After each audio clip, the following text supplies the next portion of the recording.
Hello, buddies. I am Arpit Sharma, and this is my first video of my YouTube channel. So I hope you guys are doing well और आप अपने winter vacations का सही use कर रहे हैं. तो आज मैं अपने इस वीडियो में एक न्यू चैप्टर पढ़ाने जा रहा हूँ जिसका नाम है acids bases and salts. It is a very nice chapter. So let's start without wasting our time. Now, as you can see by the topic itself, it is written acids, bases, and salts. So in this chapter, we are going to study three topics, which are acids, bases, and salts. So coming to the first topic, which is acids. So how can we define acids? Acids can be defined as the substances which are sour in taste. Acids वो होते हैं जो substance खट्टे होते हैं taste में. They are called acidic in nature. Okay. So now you know the meaning of acids. We can write some examples. So some examples are like lemon, जो हमारे रोज़ के लाइफ में बहुत ज़्यादा यूज़ होता है, सबसे कॉमनली यूज़ होता है. लेमन वो खट्टा होता है और हम लोग लिख सकते हैं, we can write curd, pickles, then we can write vinegar, then we can write orange juice, or we can simply write orange, etc. So ये सब सब्सटेंस जितने भी मैंने लिखे हैं ये सब एसिडिक होते हैं नेचर में.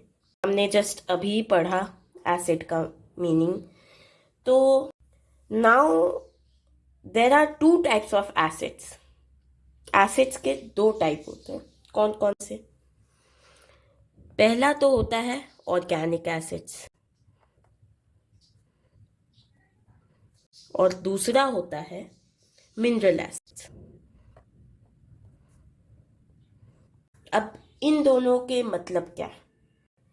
सो ऑर्गेनिक एसिड का क्या मतलब होता है? Organic acid can be defined as the acids produced by plants and animals. तो एनिमल्स में हम लोग भी आ जाते हैं, ह्यूमंस भी आ जाते हैं. तो और इसका एक कंडीशन है excluding hydrochloric acid. Hydrochloric acid जो हमारे स्टमक में बनता है वो इसमें इंक्लूड नहीं होता है. तो इसके क्या क्या एग्जाम्पल्स हो सकते हैं? इसके एग्जाम्पल हो सकते हैं लैक्टिक एसिड, यूरिक एसिड जो हमारे यूरिन में होते हैं, मैलिक एसिड, एप्पल में पाए जाते हैं ये एसिड, एक्सेट्रा. तो अब ऑर्गेनिक एसिड का मीनिंग आप लोग को पता चला. तो अब दूसरा टाइप का एसिड है mineral acid. So mineral acid can be defined as the acid prepared with the help of minerals. The name is telling itself mineral acids. So what can be the example of this?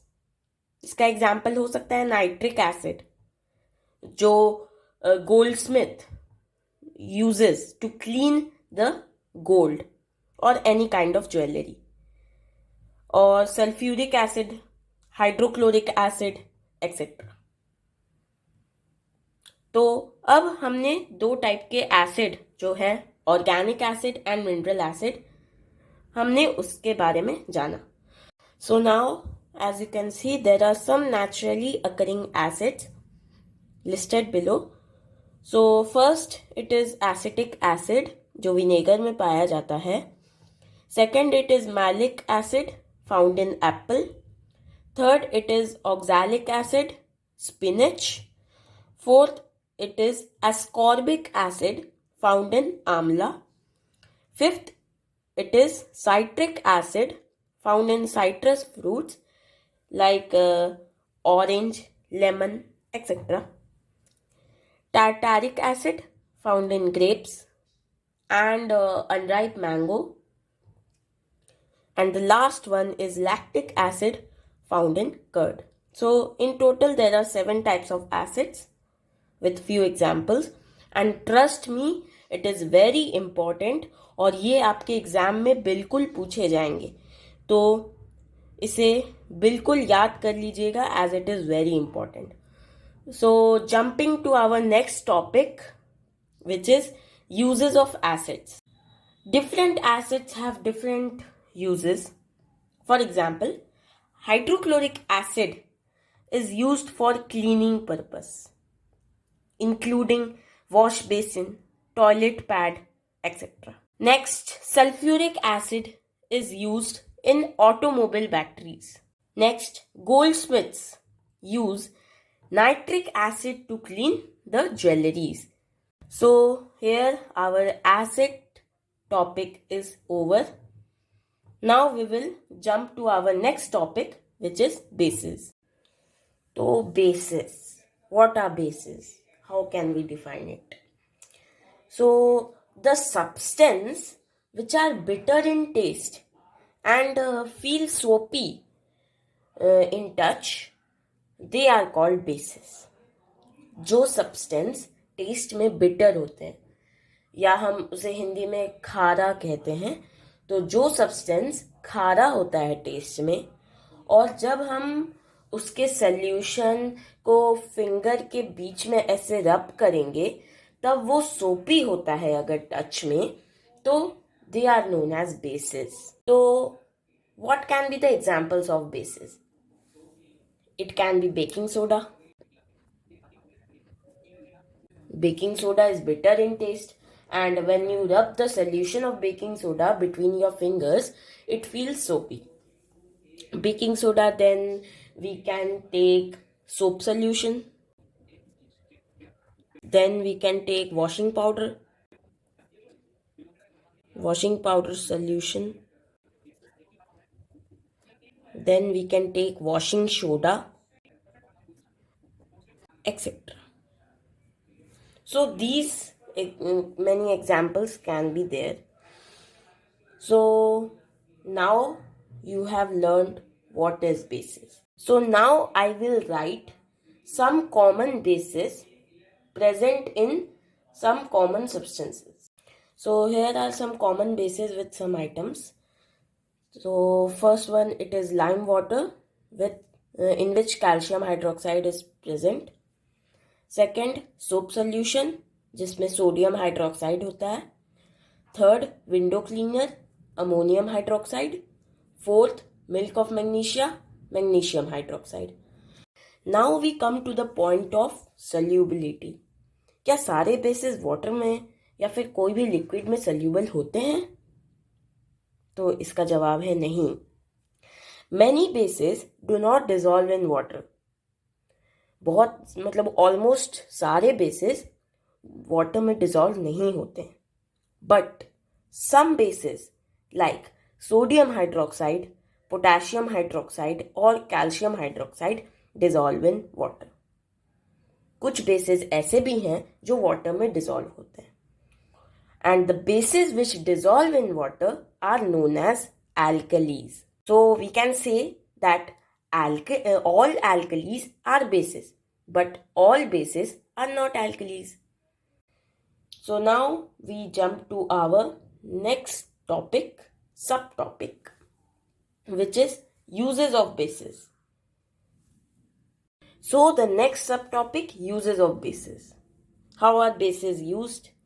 So bases are used in soap, textile, plastic and many other industries. Then bases are used in petroleum refining. Petrol को साफ करने में basis use होते हैं. Then हम आप लोग को पता ही है कि बेसिस जो होता है वो सोपी होता है टच में, एंड सोप इज ऑल्सो सोपी इन टच. तो सोप क्या करता है? सोप हम लोग क्यों यूज करते हैं? जब हम लोग बॉडी में रब करते हैं सोप को, तब सोप क्या करता है? हमारे हाथ का सारा जर्म्स को वो साफ कर देता है. मतलब indirectly we can say that bases are used for cleaning processes. Then it is used in antacids. जब भी आपको एसिडिटी होता है तब आप एक एंटीसिड टैबलेट लेते हैं, उसमें भी बेसिस रहता है. अब वो आप क्यों लेते हैं, वो आपके स्टमक में जाके क्या करता है, वो हम लोग आगे डिस्कस करेंगे. तो आज के इस वीडियो का हमारा fast fact, you know, acids and bases both are very important in the human body. For example, the stomach secretes hydrochloric acid to digest food. The pancreas secretes a basic fluid rich in bicarbonate to neutralize stomach acid before it reaches the small intestine. तो ये था हमारा आज का fast fact. So now we jump to our next topic, which is indicators. So now what are indicators? अब देखो, ऐसा है कि कोई भी सब्सटेंस, अब सोप का ही आप देखो, अगर आपको नहीं पता है सोप एसिड है या बेसिक है, so you will first you will touch it and then you will test it. तो सोप को खाना तो हमारे हेल्थ के लिए अच्छा नहीं है, हमारे हेल्थ को वो हार्म कर सकता है. तो इसी के लिए indicators are made. What are indicators? The substances used to test the chemical nature of other substances, whether they are acidic or basic in nature, they are known as indicators. और जो indicators होते हैं वो अपने colour को बदलते हैं ताकि वो अपने नेचर को शो करें वो सब्सटेंस की. तो अब इंडिकेटर्स के दो टाइप होते हैं, natural indicator and synthetic indicator. So first it is natural indicator. The name itself is telling that it is obtained from natural things. So the indicators that are obtained from natural things are known as natural indicator. उसका क्या example है? Example litmus, turmeric, china rose etcetera. इन तीनों example के बारे में हम लोग थॉरली बात करेंगे. नेक्स्ट टॉपिक हमारा यही है. तो now we come to our second sub topic, which is synthetic indicator. So synthetic indicator, synthetic indicator are the indicators which are made in laboratory. Okay, so जो इंडिकेटर्स लैब में humans बनाते हैं उन्हें synthetic indicators कहते हैं. तो इसका example है मिथाइल ऑरेंज एंड फेनोल्फथलीन. इन दोनों एग्जाम्पल के बारे में भी हम लोग थॉरली पढ़ेंगे. So now as you know about the natural indicators and synthetic indicators, so now we come to litmus, which is first natural indicator. So let us see the points which are written here. So first it is written most commonly used natural indicator. So जो litmus है वो most commonly use होता है natural indicator में. Then it is extracted from lichens. अब आपके दिमाग में ये क्वेश्चन तो जरूर आया होगा कि लाइकन्स क्या होता है. तो lichen is a composite organism. Lichen एक कॉम्पोजिट ऑर्गेनिज्म है. It consist of algae and fungi living in symbiotic relationship. तो लाइकन में एल्गी और फंगाई होता है जो दोनों सिम्बायोटिक रिलेशनशिप में रहते हैं. तो आई होप आपको सिम्बायोटिक रिलेशनशिप का मीनिंग तो पता ही होगा. तो एल्गी जो होता है that is green in colour. Algae green होता है, hence it can perform the process of photosynthesis. तो एल्गी फूड बना सकता है. अब फूड के लिए आपको वाटर चाहिए होता है, it needs water. So fungi has root system which can absorb water and mineral from the soil. So fungi brings water and mineral and give it to algae, और algae जो होता है वो फोटोसिंथेसिस करके food बनाता है और वो खुद भी कंज्यूम करता है उसे और फंगाई को भी देता है ताकि वो कंज्यूम कर सके। इस प्रोसेस को बोलते हैं symbiotic relationship. So I hope you have understood the meaning of lichens. So litmus, it is extracted from lichens. Litmus is available in two forms. First in paper strips and second in liquid. आप किसी पे भी test कर सकते हैं. Then it gives purple color in distilled water. Distilled water में ये purple color देता है. One more thing I want to add, that litmus paper, if you are taking paper strips of litmus, then the litmus paper is also divided in two parts: blue litmus paper and red litmus paper. So in acidic solution, blue colored litmus paper gives red color. That blue color litmus strip, if we dip it in an acidic solution, then वो जो blue strip है वो red colour का हो जाता है and red remains red. While जो red colour का जो स्ट्रिप अगर आप उसमें एसिडिक सोल्यूशन में डुबाएंगे तो रेड स्ट्रिप रेड ही रहेगा, पर ब्लू स्ट्रिप रेड हो जाएगा. And similarly in basic solution, जो बेसिक सोल्यूशन होता है उसमें अगर आप रेड कलर्ड लिटमस पेपर अगर आप उस बेसिक सोल्यूशन में डुबाओगे तो वो ब्लू कलर का हो जाएगा, while blue coloured litmus paper remains blue. तो आप आसान तरीका से इसे कैसे याद कर सकते हैं? देखिए एसिड का मतलब क्या होता है? डेंजरस. किसी का बॉडी पे एसिड गिर जाता है तो उसके बॉडी पर बहुत हार्म होता है, तो एसिड का मतलब होता है डेंजर, ऐसा आप कह सकते हैं. तो और डेंजर को हम लोग अक्सर कौन सा कलर से इंडिकेट करते हैं? रेड कलर से. तो एसिड में आप अगर ब्लू कलर का लिटमस पेपर डुबाएंगे तो वो रेड हो जाएगा और रेड कलर का लिटमस पेपर रेड ही रहेगा. उसी तरीके से बेसिक सोल्यूशन ब्लू कलर का होता है, B for basic, B for blue. So, if you dip red colored litmus paper in basic solution, then it turns blue color. And if you dip blue colored litmus paper, then it remains blue only. तो I hope आपको litmus जो हमारा पहला natural indicator है उसके बारे में आपको अच्छा से समझ में आ गया होगा. तो अब हम लोग नेक्स्ट हमारे नेचुरल इंडिकेटर की ओर चलते हैं. So now we come to our next natural indicator which is turmeric. Turmeric can also be used as an indicator.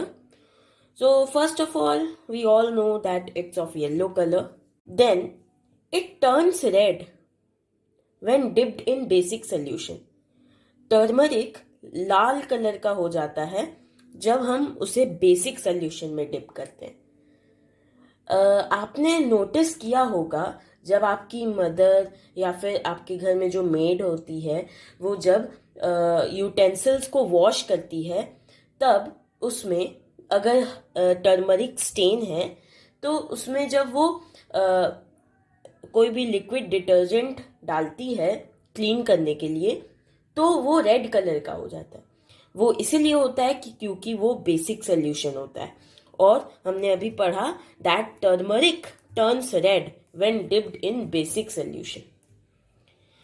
सो अब आपको टर्मरिक के बारे में पता चला. टर्मरिक क्या कलर शो करता है कौन से सोल्यूशन में. तो अब यहाँ पे हमारे पास कुछ टेस्ट सोल्यूशन है. तो पहला है लेमन जूस. लेमन जूस क्या है? लेमन जूस खट्टा होता है, मतलब लेमन जूस एसिड है. और एसिड में टर्मरिक क्या कलर शो करता है? वो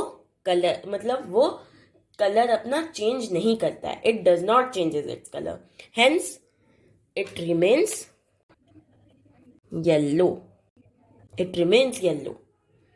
Then second, it is vinegar.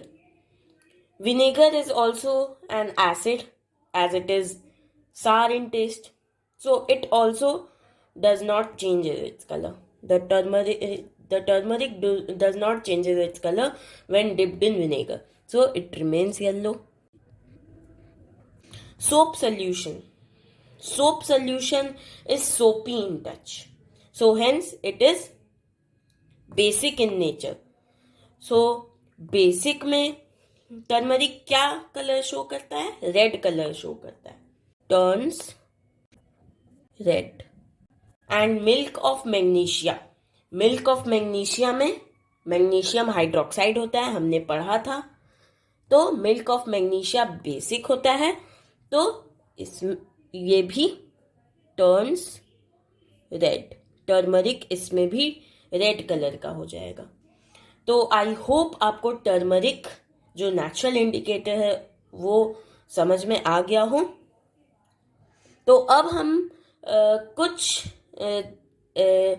Substance लेके एक एक्सपेरिमेंट करेंगे टर्मरिक लेके. So here I have taken a bowl with a pinch of turmeric. Now I will add few drops of lemon juice. और lemon juice acidic होता है nature में, हमें पता है. तो let us see what happens. So you can see no colour change has been observed. कोई भी कलर चेंज नहीं हुआ. टर्मरिक येलो कलर का ही है अभी भी. तो now I will again take a bowl with a pinch of turmeric, and now I will put few drops of solution of washing powder. So we know washing powder is basic in nature, so let us see what happens. So you can see that the जो turmeric है वो red colour का हो चुका है. Red colour show कर रहा है. तो इससे हमें ये पता चलता है कि लेमन जो है वो एसिडिक होता है नेचर में. और excuse me.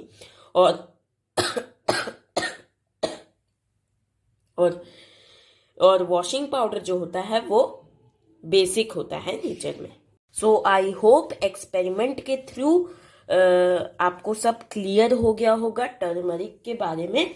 So China rose which is an another natural indicator, we are discussing about it. So China rose is a type of flower. So China rose solution is extracted from China rose petals. You can easily make your solution at home. Take a flower of China rose and separate the petals of it and put the petals in a beaker or any type of container you are taking.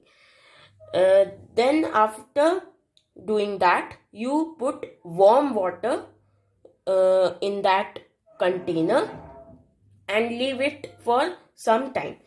After few seconds, you will observe that the liquid has become red in color. So it can be now it can be used as an indicator. So in an acidic medium, it shows magenta color. When China rose solution is put in an acidic medium, it shows magenta color. While in a basic medium, it shows green color. वो basic medium में green color show करता है. So here you can see in acidic, it is showing magenta color or dark pink color. In neutral water, it is showing pink color. You can make neutral solution by using water and adding salt or sugar and then dissolve the sugar or salt in water. Then you can make neutral solution. Then when you will add China rose solution into it, it will show pink color. And in basic solution, it shows green color. So now we have some test solution, and we will write the effect on China rose. So lemon juice, we know lemon juice is acidic in medium. So we will write magenta. Okay. Then vinegar. Vinegar is also acidic in nature. So again we will write magenta. Then detergent. Detergent is basic in nature as it is soapy in touch. Then we will write, see baking soda. Baking soda. Baking soda is bitter in taste and is soapy in touch. So it is basic in nature. So we will write green color. Orange juice. Orange juice is sour in taste as orange is a citrus fruit. So orange juice, it is acidic in nature. So we will write magenta. So I hope आपको China rose जो natural indicator है उसके बारे में उसका पूरा concept आपको समझ में आ गया हो. So our natural indicator section is over. अब हम दूसरे टाइप ऑफ इंडिकेटर में जंप करेंगे जो है synthetic indicator. Synthetic indicator lab में बनाया जाता है, ह्यूमंस बनाते हैं उसे. तो now we will jump to our next topic which is synthetic indicators. So you know they are made in laboratories. So there are many synthetic indicators, बहुत से हैं synthetic indicator, but most commonly used synthetic indicators are phenolphthalein and methyl orange. So let us see the properties of phenolphthalein. So first of all, it is colorless solution. Phenolphthalein colorless होता है, means उसमें कोई colour नहीं होता है, वो transparent होता है, ट्रांसपेरेंट सोल्यूशन होता है. Next, remains colourless in acidic solution. Acidic solution में वो कलरलेस ही रहता है, एज इट इज रहता है. और बेसिक सोल्यूशन में वो पिंक कलर शो करता है, imparts pink colour in basic solution. तो एसिडिक मीडियम में कलरलेस एंड बेसिक मीडियम में pink colour. Next we have methyl orange. So आपको नाम ही बता दे रहा है ऑरेंज. ऑरेंज मतलब ऑरेंज कलर हो गया. So it is orange coloured solution. Methyl orange coloured solution होता है. Turns red in acidic medium. Acidic medium में मिथाइल ऑरेंज रेड कलर का हो जाता है, और बेसिक मीडियम में turns yellow in basic medium, yellow हो जाता है बेसिक मीडियम में. तो आई होप आपको सिंथेटिक इंडिकेटर्स समझ में आ गया होगा. हमने उसके बारे में थॉरली पढ़ लिया. तो अब हमारा इंडिकेटर्स वाला सेक्शन कंप्लीट हो चुका है. So now the characteristics of acids and basis.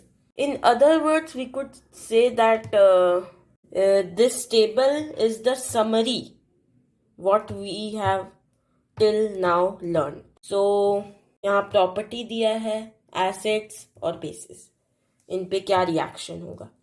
तो first property test. Acid test में सार होता है और बेसिस टेस्ट में बिटर होता है. Second, touch. एसिड टच में रफ होता है और बेसिस टच में सोपी या स्लिपरी होता है. Third, effect on litmus paper. Acids turn blue litmus paper red and bases turn red litmus paper blue. और acids जो है वो red litmus paper, उसमें अगर हम लोग acids में डुबाएंगे तो वो red ही रहेगा, और bases में अगर हम लोग blue litmus paper डुबाएंगे तो वो blue ही रहेगा. Effect on China rose solution. Turn the solution to magenta color. Acid जो होते हैं वो चाइना रोज सोल्यूशन में मैजेंटा कलर के हो जाते हैं, यानी डार्क पिंक कलर के हो जाते हैं. And in the basis the solution becomes green in color. Effect on turmeric paper. Acids, no effect. There is no color change. Bases, turmeric paper turns to red color. You can easily make your own turmeric paper at home. Turmeric paper can be made by depositing a thick layer of turmeric paste on a blotting or filter paper. आप paper strips भी बना सकते हैं, या हमने इस video में जो एक्सपेरिमेंट करके दिखाया था तो आप वैसे भी कर सकते हैं. Effect on फेनोल्फथलीन. फेनोल्फथलीन और मिथाइल ऑरेंज हमें पता है सिंथेटिक इंडिकेटर्स है. तो फेनोल्फथलीन in acids it remains colorless, and in bases phenolphthalein turn pink. Effect on methyl orange. Acids turns red, and in bases methyl orange becomes yellow. Solubility. Now we will talk about solubility. So most of the acids, ज़्यादातर acid soluble होते हैं, water में soluble होते हैं, और basis soluble हो भी सकते हैं, नहीं भी हो सकते हैं. बेसिस में और मे नॉट बी सल्यूबल. तो जो बेसिस सल्यूबल होते हैं वाटर में उन्हें क्या कहते हैं? उन्हें एल्कलीज कहते हैं. सो आई होप आपको ये समरी अच्छा से समझ में आ गया हो. आप इससे एकदम इजी वे में इसे याद कर सकते हैं. तो आप चाहें तो इसका स्क्रीनशॉट ले लीजिए. Okay, so now neutralization reaction. So neutralization reaction is that when solution of an acid is mixed with the solution of a base, both of them neutralize each other and a third substance called salt is formed. अब इसका मतलब क्या हुआ? देखो, जब let we have 10 ml of acid and we are mixing with 10 ml base. हम 10 ml acid को, कोई acid है हमारे पास 10 ml, और उसमें हम 10 ml base ऐड कर दे रहे हैं, वो दोनों को मिला दे रहे हैं, मिक्स कर दे रहे हैं. तो वो दोनों का रिएक्शन एक थर्ड सब्सटेंस फॉर्म कर देगा, उसको कहते हैं हम सॉल्ट. अब हम यहाँ पे 10 ml एसिड लिए हैं और 10 ml बेस लिए हैं. दोनों का जो क्वांटिटी है वो हम सेम लिए, यानी जो सॉल्ट बनेगा वो ना ही एसिडिक होगा नेचर में और ना ही बेसिक होगा. मतलब उसका क्या मीनिंग हुआ? वो न्यूट्रल होगा, उसे हम न्यूट्रल कहते हैं. The solution formed because of mixing acid and base is neither acidic nor basic in nature. It is said to be neutral in nature. हम ऐसा कह सकते हैं, acid plus base gives salt plus water. Acid और base मिलके salt plus water हो जाता है. तो अब let we are taking 15 ml acid and 10 ml base and we are mixing them.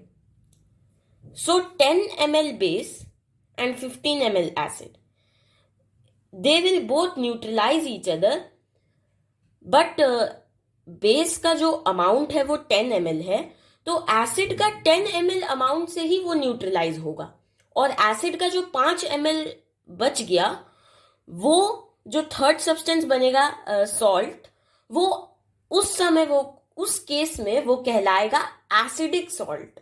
वो एसिडिक होगा नेचर में, वो नेचर में एसिडिक होगा, क्योंकि यहाँ पे हमने एसिड का अमाउंट जो था वो ज्यादा लिया था, हमने बेस का अमाउंट कम लिया था. तो जितना बेस का अमाउंट है वो एसिड का उतना ही अमाउंट को न्यूट्रलाइज करेगा, उतना ही अमाउंट को न्यूट्रलाइज कर पाएगा, और बाकी जो एसिड का अमाउंट बच गया वो सॉल्ट, वो एसिडिक हो जाएगा नेचर में. जो थर्ड सब्सटेंस बनेगा वो एसिडिक हो जाएगा नेचर में. आई होप आपको ये समझ में आ गया होगा.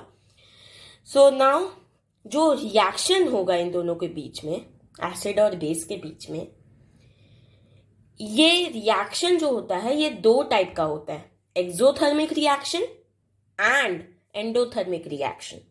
In a neutralization reaction, heat is evolved. What do you mean by evolved? Evolved mean release. When neutralization reaction is taking place, suppose you are doing the neutralization reaction in a test tube. So when the reaction will going on, when you will touch the test tube, you will feel warm. आप ऐसा कर सकते हैं, आप experiment कर सकते हैं. Acid लीजिए और बेस लीजिए, उसको मिक्स जब आप करेंगे तो जो कंटेनर में आप लिए होंगे वो गर्म हो जाएगा. वो क्यों होता है? क्योंकि जब वो रिएक्शन टेक प्लेस करता है, then it is releasing heat. वो हीट रिलीज कर रहा है. उसी के चलते जो आपका कंटेनर है, it is becoming warm. So this process in which heat is released और evolved, it is known as exothermic reaction. Thus हम लोग ऐसा कह सकते हैं कि neutralisation reaction is an exothermic reaction. Neutralisation reaction exothermic होता है, उसमें हीट इवॉल्व होता है. And the reaction in which heat is absorbed, अभी हम बात कर रहे थे इवॉल्व का, जिसमें हीट रिलीज हो रहा था. अब हम बात कर रहे हैं अब्सॉर्ब हो रहा है. अगर हीट अब्सॉर्ब हो रहा है, so that reaction is known as endothermic reaction, and the reaction in which heat is absorbed, it is known as endothermic reaction. So I hope आपको दोनों रिएक्शन, जो दो टाइप के रिएक्शन हैं, exothermic reaction and endothermic reaction, उसके बारे में आप समझ गए होंगे. So now we will take one example of neutralization reaction. So we are taking sodium hydroxide, whose chemical name is NaOH. Sodium hydroxide NaOH plus hydrochloric acid HCl. यहाँ sodium hydroxide जो है ये बेस है और hydrochloric acid जो है ये acid है. यहाँ पे नाम में लिखा हुआ है, the name itself is showing acid. So acid and base are mixing together, so third substance is forming, which is sodium chloride NaCl. तो ये बेस हो गया, ये एसिड हो गया, तो ये क्या होगा? थर्ड सब्सटेंस क्या फॉर्म हुआ? सॉल्ट. तो सोडियम क्लोराइड यहाँ NaCl हुआ, मतलब ये सॉल्ट हुआ. प्लस वाटर, वाटर तो रिलीज होगा ही, और हीट. हमने अभी पढ़ा न्यूट्रलाइजेशन रिएक्शन एक्सोथर्मिक होता है, तो हीट इवॉल्व हुआ, मतलब हीट रिलीज हुआ. तो आई होप आपको न्यूट्रलाइजेशन जो ये टॉपिक है हमारा, ये आपको समझ में आया होगा. हम एक और एग्जाम्पल लेके समझते हैं इसे. तो हमने यहाँ एक और एग्जाम्पल लिया है, एक और न्यूट्रलाइजेशन रिएक्शन का example. So we are taking lime water, which chemical name is CaOH2. इसका केमिकल नेम क्या है? CaOH2 plus sulphuric acid H2SO4. तो यहाँ लाइम वाटर यहाँ बेस है, सल्फ्यूरिक एसिड एसिड है, gives calcium sulphate CaSO4 plus water H2O plus heat. Heat तो देगा ही देगा, हर रिएक्शन में हीट होता है, हर न्यूट्रलाइजेशन रिएक्शन में. So base plus acid gives salt. यहाँ कैल्शियम सल्फेट सॉल्ट है और प्लस वाटर. कैल्शियम सल्फेट का केमिकल नेम क्या है? CaSO4. सो ये एग्जाम्पल भी आई होप आपको समझ में आ गया होगा. So now neutralization in everyday life. So this is our topic and there's many subtopic under this topic. So first it is indigestion. Indigestion को हम acidity भी बोलते हैं. Indigestion हमें तब होता है जब you all know that our stomach release hydrochloric acid to kill bacteria present in the food that we take, that we eat. जो फूड हम खाते हैं उनमें कई बैक्टीरिया होते हैं. हम हमेशा तो हमारे हाथ धो के नहीं खाते हैं, तो हमारे हाथों में कितने बैक्टीरिया होते हैं? तो हमें तो हर दिन बीमार पड़ना चाहिए, पर हम बीमार नहीं पड़ते हैं हर दिन, क्योंकि हम जो फूड खाते हैं वो उनमें जो बैक्टीरिया होते हैं वो हमारे पेट में जाते हैं, और पेट में जो इनर लाइनिंग होता है स्टमक का, वो सिक्रीट करता है हाइड्रोक्लोरिक एसिड। हाइड्रोक्लोरिक एसिड क्या करता है, वो जो बैक्टीरिया होता है उन्हें मार देता है वो, और हम हमारे मतलब डाइजेशन में वो हेल्प करता है। तो क्या होता है, कभी कभी हम भूखे रहते हैं, बहुत देर तक भूखे रहते हैं, तो हमारे पेट में हाइड्रोक्लोरिक एसिड अपने टाइम पे निकल रहा है, it is being secreted in its time. But हम जब भूखे रहते हैं तब वो निकलते जाता है और उसे कुछ मिलता नहीं है रिएक्शन करने के लिए, then it stores in the stomach. वो निकलते जाता है अपने समय पर और स्टमक में स्टोर होते जाता है, जिसके वजह से it causes us burning sensation. हमें एसिड एसिड लगता है पेट में, हमें स्टमक में एसिड एसिड लगता है, बर्निंग सेंसेशन हमें देता है, जिससे पेट हमारा जल रहा हो। हम कई बार ऐसा कहते हैं। This condition is called acidity. So हम एक बार पढ़ लेते हैं इसे। Our stomach release hydrochloric acid to kill bacteria present in food and help in digestion. Sometimes our stomach secretes more hydrochloric acid than required. इसका मैंने आपको रीजन भी बताया, हम भूखे रहते हैं तो। इसका एक और रीजन हो सकता है, जब हम कुछ फ्राइड फूड खाते हैं या फिर कुछ अनहेल्दी फूड खाते हैं, उनमें भी कई सारे एसिड होते हैं। जो हम फ्राइड फूड खाते हैं वो मतलब वो रिफाइन ऑयल और गंदे गंदे तेल में फ्राई होते हैं, तो वो उनमें ऑलरेडी बहुत एसिड होता है। तो हमारे वो पेट में अगर वो जाता है तो हमारे पेट में ऑलरेडी हाइड्रोक्लोरिक एसिड है उसे डाइजेस्ट करने के लिए और हार्मफुल बैक्टीरिया मारने के लिए, तो वो दोनों मिल के और ज्यादा हमारे पेट में एसिड हो जाता है। तो that condition also causes acidity. So what it causes? It causes pain and burning sensation in the stomach. So now we know the problem, but how can we get rid of this? So to get rid of this, we take a base. हमने अभी just पढ़ा neutralisation के बारे में, कि अगर हमारे पेट में एसिड हो गया है तो हमें उसे खत्म करने के लिए जरूरी है बेस लेना। अब बेस हम लोग लेंगे तो क्या होगा, वो न्यूट्रलाइज कर देगा एसिड को, and the acid gets neutralized, और हमें जो पेट में हमें रिलीफ मिलेगा। So we take a base और एंटासिड। कई बार हमारे पेट में जब एसिडिटी होती है तब आपकी मम्मी आपको एक टैबलेट देती है, इतना बड़ा टैबलेट देती है, या फिर आप इनो पीते हैं। इनो, उनमें क्या रहता है, उनमें बेस रहता है, तो वो एंटासिड टैबलेट या इनो उनमें बेस रहता है, तो वो जाके क्या करता है, हमारे पेट में जो हमारे पेट में एसिड है उसको न्यूट्रलाइज कर देता है। सो आप या तो एंटासिड टैबलेट या इनो ले सकते हैं, या आप ले सकते हैं milk of magnesia. Milk of magnesia doctor prescribe करते हैं। एक फिक्स रेशियो रहता है, फिक्स अमाउंट ऑफ आप मिल्क ऑफ मैग्नीशिया लेते हैं। उससे क्या होता है, मिल्क ऑफ मैग्नीशिया में क्या रहता है, मिल्क ऑफ मैग्नीशिया में रहता है मैग्नीशियम हाइड्रोक्साइड, वो एक बेस है, तो वो हमारे पेट में जाके हमारे एसिड को न्यूट्रलाइज कर देता है। So to get rid of this we take a base और antacid such as milk of magnesia. It neutralizes the acid and gives relief in the stomach. वो जाके न्यूट्रलाइज कर देता है मिल्क ऑफ मैग्नीशिया, जिसमें मैग्नीशियम हाइड्रोक्साइड होता है, वो एक बेस है, तो वो हमारे पेट को एक रिलीफ देता है।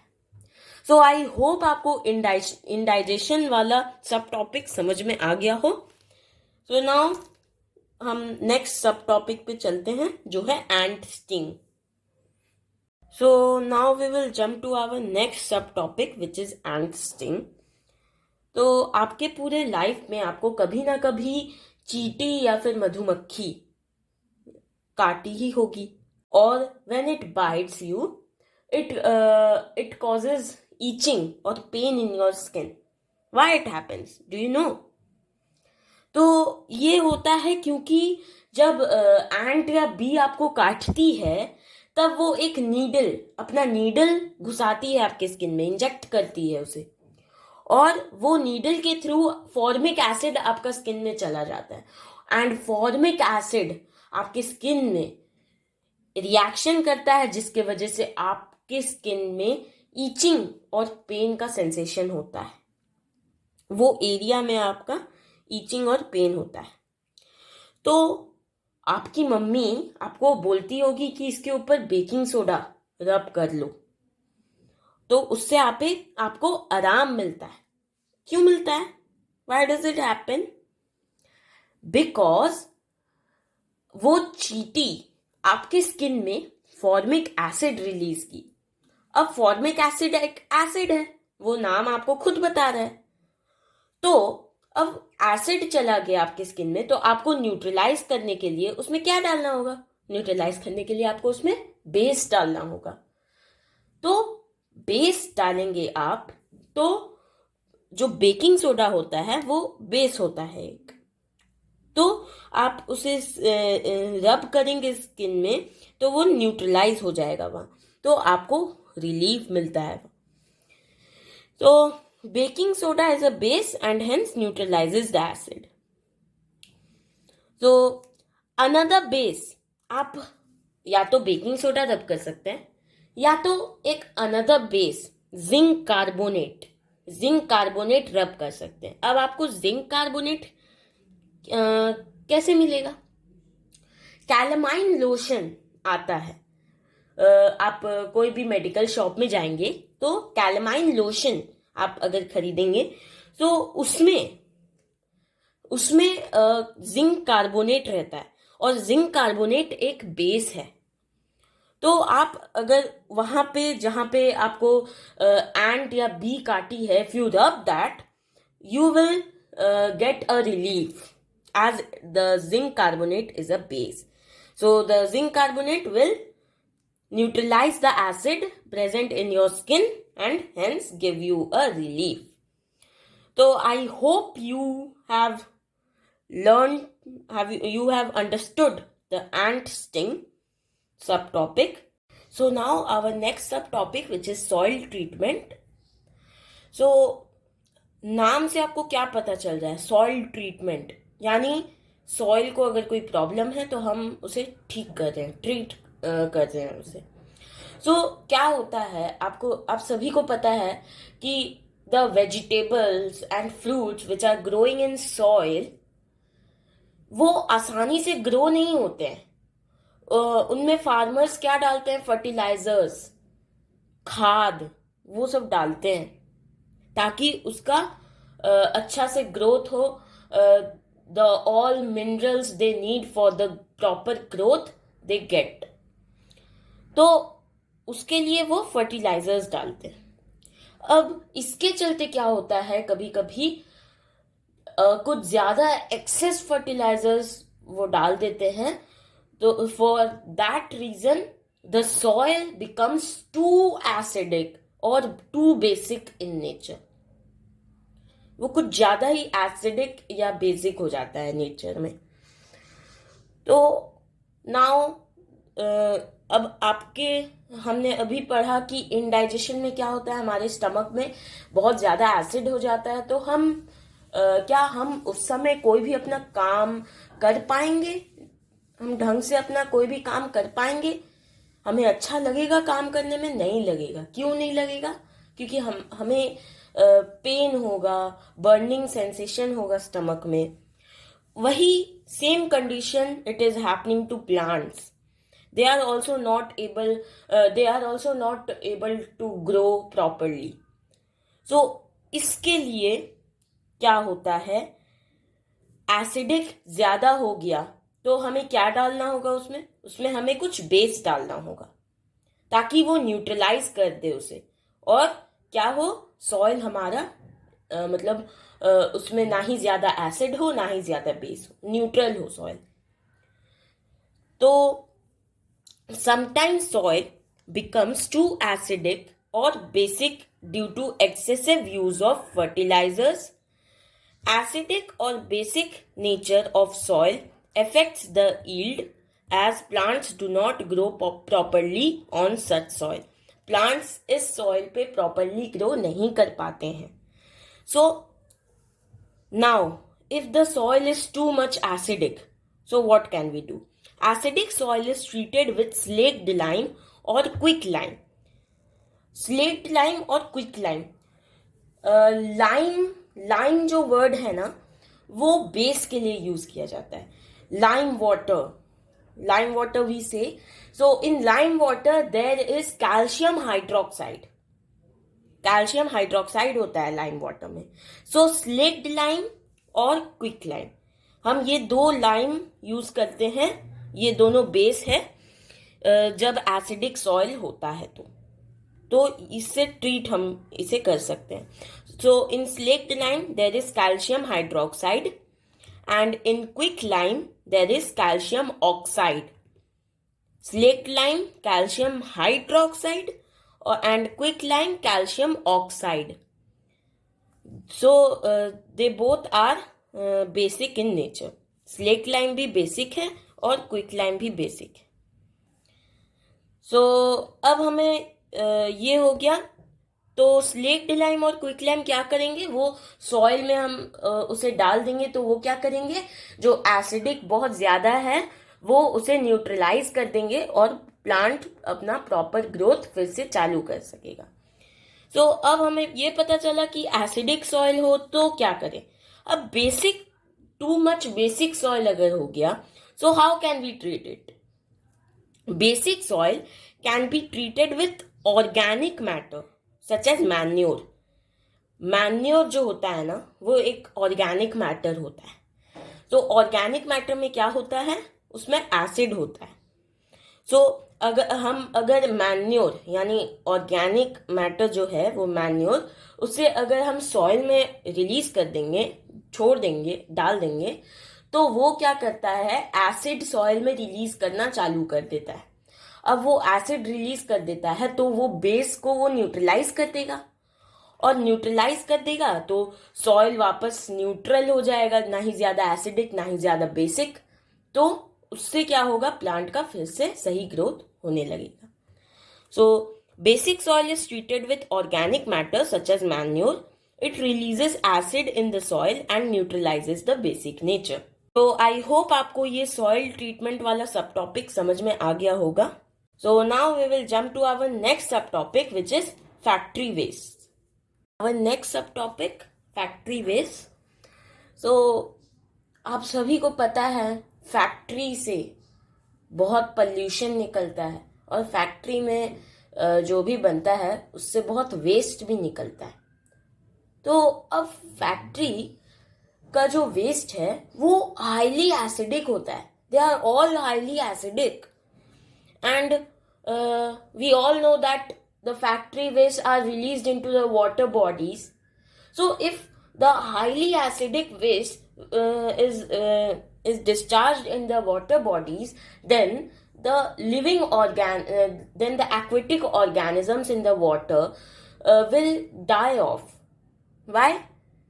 क्योंकि जो वेस्ट डिस्चार्ज किया जा रहा है वो बहुत एसिडिक है, नेचर में बहुत एसिडिक है. तो अब उसे हमें न्यूट्रलाइज करना पड़ेगा. न्यूट्रलाइज करने के लिए हमारे पास बहुत ज्यादा एसिड है वेस्ट में, तो न्यूट्रलाइज करने के लिए हमें बेस डालना पड़ेगा. So all the factory waste are treated with base before discharging into the water bodies. Water body में डालने से पहले जो फैक्ट्री वेस्ट है उसे बेस से ट्रीट किया जाता है, यानी बेस उसमें डाला जाता है, so that the base could neutralize the too much acid and then the factory waste become neutral. अब वो न्यूट्रल हो जाता है, ना ही एसिडिक होता है ज्यादा ना ही बेसिक होता है. So now it can be released into the water bodies so that the aquatic animals ताकि मर ना जाए, वो मर ना जाए, इसलिए इनमें बेस डाला जाता है. तो let us read first. Most of the factory waste are treated with bases as there is too much acid in the waste.